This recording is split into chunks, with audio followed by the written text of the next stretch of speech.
ang mga special dessert natin ay ang peanut.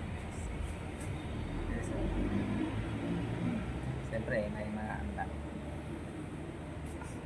Kinsa na! Tayo, siyempre, isip tayo ng may tinapay din dito. At saka, ay, may CCTV doon, mapatay ako.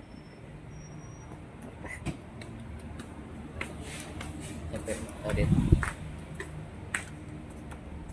Kinsa na! Dito yung pag nag-cake sa Christmas party na to eh. Ano natin dito? Ikot-ikot. May stage, may lamisa. Uy, tapos marami lamin. Gagawin natin ito dito. Ikot-ikot tayo. Wala pa naman tayong gagawin.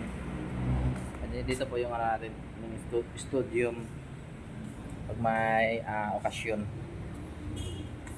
Ito guys, sinalumang tawag dito oven. Tapos ito yung ginagamit kasi dati na ano eh, pag luluto sila ng tinapay, yung pinakalumang ano talaga paggawa ito. Silip natin yan, ay may wakwak. Yun. Yung unang sinaluma na paggawaan ng tinapay. So yun. Dito lang matatagpuan. So ngayon, hindi na siya nagagamit ngayon. Kasi ano na siya eh, old na. Yeah. So bali, ngayon, ito yung pang ano natin, yung pang mix. Lumang-luma na. Kasi yung mga sinauna, balik kumbaga ano siya, antik na antik. Tapos, ito yung mga sinauna nandito. Ay ito. Ito yung malit na ano oven ang sinauna, ano. Siyempre, may sentimental value kasi kaya ano lang,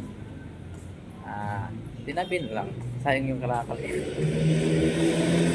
Tayo kay Boss Anjo tayo, oh. Nagre-request si Boss Anjo doon, oh.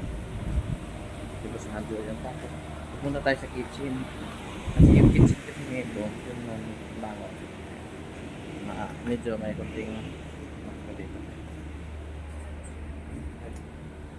Ay, dito na lang.